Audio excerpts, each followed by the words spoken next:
नमस्कार दोस्तों, आइए सुनते हैं अज्ञे द्वारा लिखी कहानी इंदु की बेटी।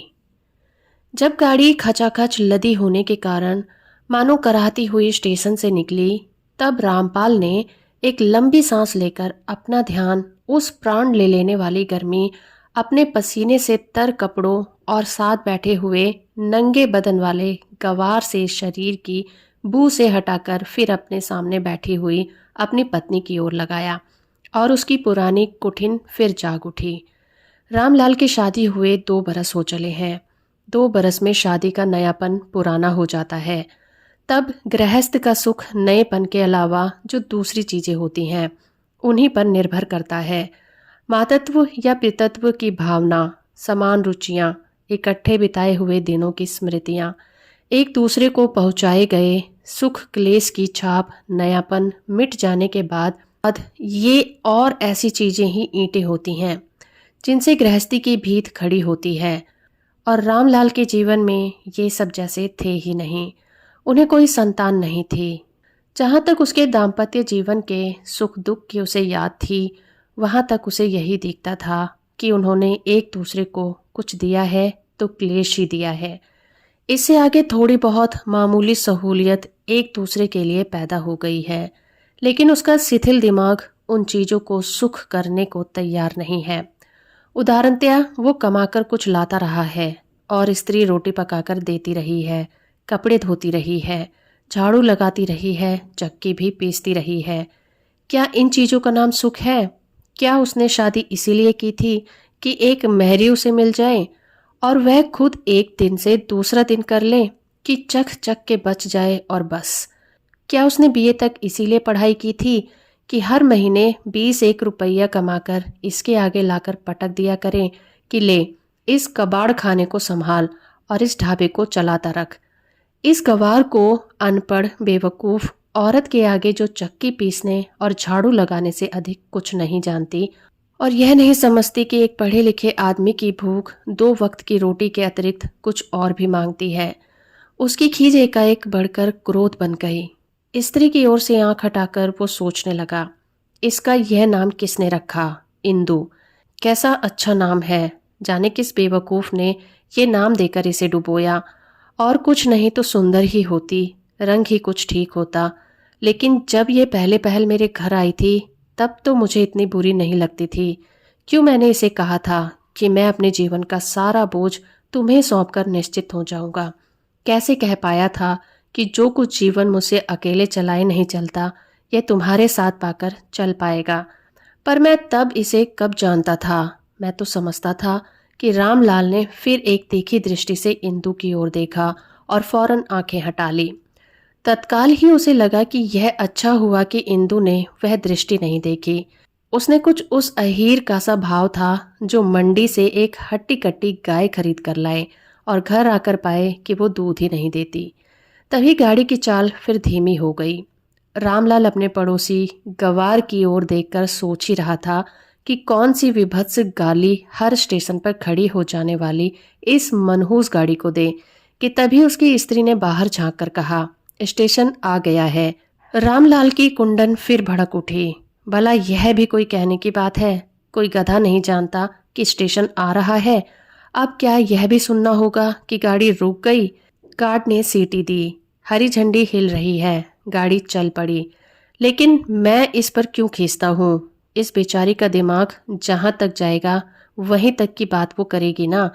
अब मैं इसे आशा करूं कि वह इस समय वह मेघ दूर मुझे सुनाने लग जाए तो वह इस आशा को पूरा न करे तो क्या कसूर है। लेकिन मैंने उसे कुछ नहीं कहा है, चुपचाप सब सुनता सहता आया हूँ। एक भी कठोर शब्द उसके प्रति मेरे मुंह से निकला हो तो मेरी जबान खींच ले। आखिर पढ़ लिख कर इतनी भी तमीज ना आई तो पढ़ा क्या, खाक? समझदार का काम है सहना। मैंने उससे प्यार से कभी बात नहीं की, लेकिन जो हृदय में नहीं है उसका ढोंग करना नीचता है। क्रोध को दबाने का यह मतलब थोड़े ही है कि झूठ मूठ का प्यार दिखाया जाए। गाड़ी रुक गई। इंदु ने बाहर की ओर देखते देखते कहा, प्यास लगी है। रामलाल को वह स्वर अच्छा नहीं लगा। उसमें जरा भी तो आग्रह नहीं था कि हे मेरे स्वामी, मैं प्यासी हूँ, मुझे पानी पिला दो। सीधे शब्दों में कहा नहीं तो खैर, वह वहां तो ध्वनि भी नहीं है। ऐसे कहा है जैसे मैं जता देती हूँ कि मैं प्यासी हूँ। आगे कोई पानी ला देगा तो पी लूंगी, नहीं तो ऐसे ही काम चल जाएगा। फिर भी रामलाल ने लोटा उठाया, बाहर झांका और यह देखकर कि गाड़ी के पिछले सिरे के पास प्लेटफॉर्म पर कुछ लोग धक्कम धक्का कर रहे हैं और एक आध जो जरा अलग है, कान में टंगा हुआ जनेऊ उतार रहे हैं, वह उतरकर उधर को चल पड़ा। वह मुझे ही कह देती कि पानी ला दो तो क्या हो जाता। मैं जो कुछ बन पड़ता है उसके लिए करता हूँ। अब अधिक नहीं कमा सकता तो क्या करूँ। गांव में गुंजाइश ही इतनी है। अब शहर में शायद कुछ हो, पर शहर में भी तो खर्च होगा। मैं खर्च की परवाह ना करके उसे अपने साथ लिए जा रहा हूँ। और होता तो गांव में छोड़ जाता। शहर में अकेला आदमी कहीं भी रह सकता है, पर गृहस्थी लेकर तो। और उसे इतना भी ख्याल नहीं कि ठीक तरह से बात ही कर ले। बात क्या करे, रोटी पानी पैसा मांग ही ले। क्या निकम्मेपन में भी अभिमान होता है। रामलाल नल के निकट पहुंच गया। गाड़ी ने सीटी दी और चल दी। रामलाल को यह नहीं सुनाई पड़ा कि हरी झंडी हिल रही है। गाड़ी चली। इंदु ने कहा भी नहीं। गार्ड की सीटी हो जाने पर भी जब रामलाल नहीं पहुंचा, तब इंदु खिड़की के बाहर झांककर उत्कंठा से इधर उधर देखने लगी, जिधर वह गया था। गाड़ी चल पड़ी।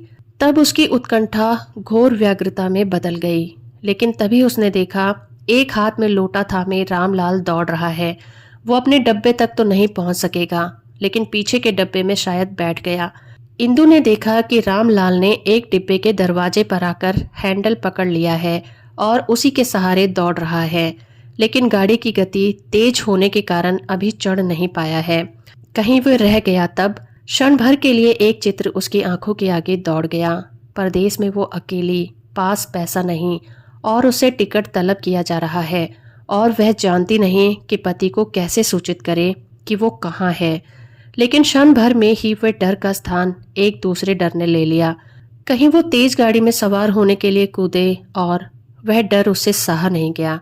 वो जितना बाहर झुक सकती थी, झुककर रामलाल को देखने लगी, उसके पैरों की गति को देखने लगी और उसके मन में होने लगा कि क्यों उसने पति से प्यास की बात कही। यदि कुछ देर बैठी रहती तो मर न जाती। एकाएक रामलाल गाड़ी के कुछ निकट आकर कूदा। इंदु जरा और झुकी कि देखे वह सवार हो गया कि नहीं और निश्चिंत हो जाए। उसने देखा अंधकार, कुछ डूबता सा एक टीम, जांग और कंधे में जैसे भीषण आग, फिर एक दूसरे प्रकार का अंधकार।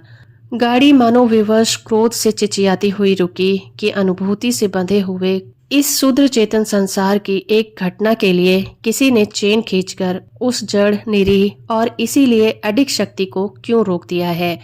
गाड़ी के रुकने का कारण समझ में उतरने से पहले ही रामलाल ने डिब्बे तक आकर देख लिया कि इंदु उनमें नहीं है। रेल का पहिया जांग और कंधे पर से निकल गया था। एक आंख भी जाने क्यों बंद होकर सूज आई थी। बाहर कोई चोट दिख नहीं रही थी और केस लहू से सनकर जटा से हो गए थे। रामलाल ने पास आकर देखा। ऐसा बेबस पत्थर रह गया कि हाथ का एक लोटा भी गिरना भूल गया। थोड़ी देर बाद जब जरा कांपकर इंदु की एक आंख खुली और बिना किसी और की देखे ही स्थिर हो गई और क्षीण स्वर में कहा, मैं चली। तब रामलाल को नहीं लगा कि वे दो शब्द विज्ञप्ति के तौर पर कहे गए हैं। उसे लगा कि उसमें कुछ खास है, जैसे वो किसी विशेष व्यक्ति को कहे गए हैं और उनमें अनुमति मांगने का स्वभाव है। उसने एकाएक चाहा कि बढ़कर लोटा इंदु के मुंह से छुआ दे, लेकिन लोटे का ध्यान आते ही वे उसके हाथ से छूटकर गिर गया। रामलाल उस आंख की ओर देखता रहा, लेकिन फिर वह छिपी नहीं। गाड़ी चली गई। थोड़ी देर बाद एक डॉक्टर ने आकर एक बार शरीर की ओर देखा, एक बार रामलाल की ओर, एक बार फिर उस खुली आंख की ओर देखा और फिर धीरे से पल्ला खींचकर इंदु का मुंह ढक दिया। गाड़ी जरा सी देर रुककर चली गई थी। दुनिया जरा भी नहीं रुकी। गाड़ी आदमी की बनाई हुई थी। दुनिया को बनाने वाले ईश्वर हैं। 20 साल हो गए। घिरती रात में हर एक स्टेशन पर रुकने वाली एक गाड़ी के एक सेकंड क्लास डब्बे में रामलाल लेटा हुआ था। वो कलकत्ते से रुपया कमाकर लौट रहा था। आज उसके मन में गाड़ी पर खींच नहीं थी। आज वह यात्रा पर जा नहीं रहा था, लौट रहा था और वह थका हुआ था। एक छोटे से स्टेशन पर वह एकाएक भड़बड़ाकर उठ बैठा। बाहर झांक कर देखा, कहीं कोई कुली नहीं था। वह स्वयं बिस्तर और बैग बाहर रखने लगा। तभी स्टेशन के पॉइंटमैन ने आकर कहा, बाबूजी कहाँ जाइएगा। छोटे स्टेशनों पर लाइनमैन और पॉइंटमैन ही मौके बेमौके कुली का काम कर देते हैं। रामलाल ने कहा, यही एक तरफ करके रख दो, और कुछ सामान नहीं है, बाकी ब्रेक में है, आगे जाएगा। अच्छा। गाड़ी चली गई। बूढ़े पॉइंटमैन ने सामान स्टेशन के अंदर ठीक से रख दिया। रामलाल बेंच पर बैठ गया। स्टेशन के एक कोने में एक बड़ा लैंप जल रहा था। उसकी ओर पीट करके जाने क्या सोचने लग गया। भूल गया कि कोई उसके पास खड़ा है। बूढ़े ने पूछा, बाबूजी कैसे आना हुआ? ऐसा बढ़िया सूट बूट पहनने वाला आदमी उसने उस स्टेशन पर पहली बार देखा था। यूं ही, ठहरिएगा? नहीं। अगली गाड़ी कब जाती है? कल सवेरे। उसमें जाइएगा? हाँ। इस वक्त बाहर जाइएगा? नहीं। लेकिन यहाँ तो वेटिंग रूम नहीं है, यहीं बेंच पर बैठा रहूंगा। बूढ़ा मन में सोचने लगा, ये अजीब आदमी है जो बिना वजह रात भर यहाँ ठिठुरेगा और सवेरे चला जाएगा। पर अब रामलाल प्रश्न पूछने लगा, तुम यहाँ कब से हो? अजी क्या बताऊं, सारी उम्र यहीं कटी है। अच्छा, तुम्हारे होते यहाँ कोई दुर्घटना हुई है? नहीं, कहकर बूढ़ा रुक गया। फिर कहने लगा, हाँ, एक बार एक औरत रेल से नीचे आकर कट गई थी, उधर प्लेटफॉर्म से जरा आगे। रामलाल के स्वर में जैसी अरुचि थी, लेकिन बूढ़े अपने आप ही उस घटना का वर्णन करने लगा। कहते हैं उसका आदमी यहाँ पानी लेने के लिए उतरा था, इतनी देर में गाड़ी चल पड़ी। वह बैठने के लिए गाड़ी के साथ दौड़ता रहा। औरत झांक कर बाहर देख रही थी कि बैठ गया या नहीं, तभी बाहर गिर पड़ी और कट गई। थोड़ी देर बाद बूढ़े ने फिर कहा, बाबूजी, औरत जात भी कैसी होती है। भला वे गाड़ी से रह जाता तो कौन सी बड़ी बात थी, दूसरी में आ जाता, लेकिन औरत का दिल कैसे मान जाए। रामलाल ने जेब से 4 आने पैसे निकालकर उसे देते हुए संक्षेप में कहा, जाओ। बाबूजी, रामलाल ने टांगे बेंच पर फैलाते हुए कहा, मैं यहाँ सोऊंगा। बूढ़ा चला गया। जाता हुआ स्टेशन का एकमात्र लैंप भी बुझा गया। अब उसकी कोई ज़रूरत नहीं थी। रामलाल उठकर प्लेटफॉर्म पर टहलने लगा और सोचने लगा, उसने पानी नहीं मांगा था, लेकिन अगर मैंने ही कह दिया होता कि मैं अभी लाई देता हूँ तो। आदमी जब चाहता है जीवन के 20 वर्षों को 20 मिनट, बस 20 सेकंड में जी डालना, और वो 20 सेकंड भी ऐसे जो आज के नहीं हैं, 20 वर्ष पहले के हैं, मर चुके हैं, तब उसकी आत्मा का अकेलापन कहा नहीं जा सकता, अंधेरे में ही कुछ अनुभव किया जा सकता है। रामलाल स्टेशन का प्लेटफॉर्म पार करके रेल की पटरी के साथ हो लिया। 110 कदम चलकर वह रुका और पटरी की ओर देखने लगा। उसे लगा पटरी के नीचे लकड़ी के स्लीपरों पर जैसे खून के पुराने धब्बे हैं। वह पटरी के पास ही बैठ गया, लेकिन 20 वर्ष में तो स्लीपर कई बार बदल चुकते हैं। ये धब्बे खून के हैं या तेल के? रामलाल ने चारों ओर देखा। वही स्थान है, वही स्थान है। आसपास के दृश्य अधिक उसका मन गवाही देता है, और रामलाल घुटनों पर सिर टेककर आंखें बंद करके पुराने दृश्यों को जिलाता है। वो कठोर एकाग्रता से उस दृश्य को सामने लाना चाहता है, नहीं।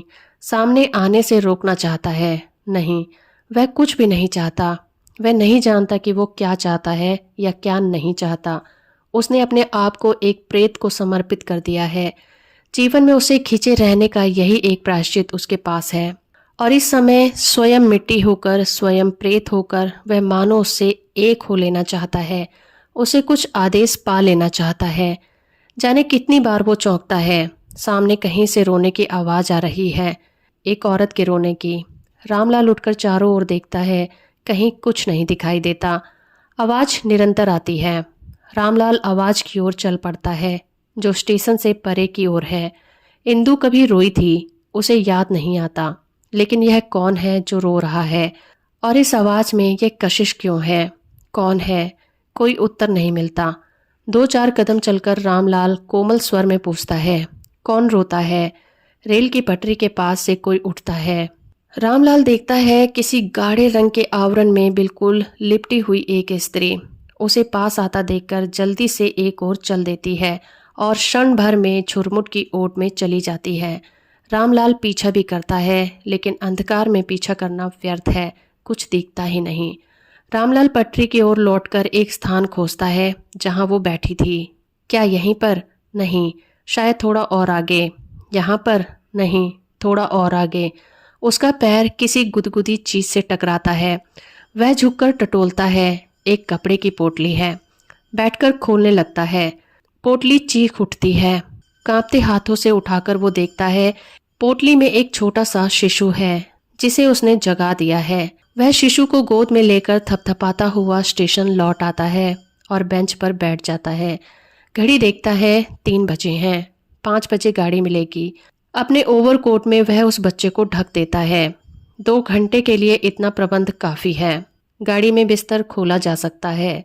रामलाल ने अपने गांव में एक पक्का मकान बनवा दिया है और उसी में रहता है।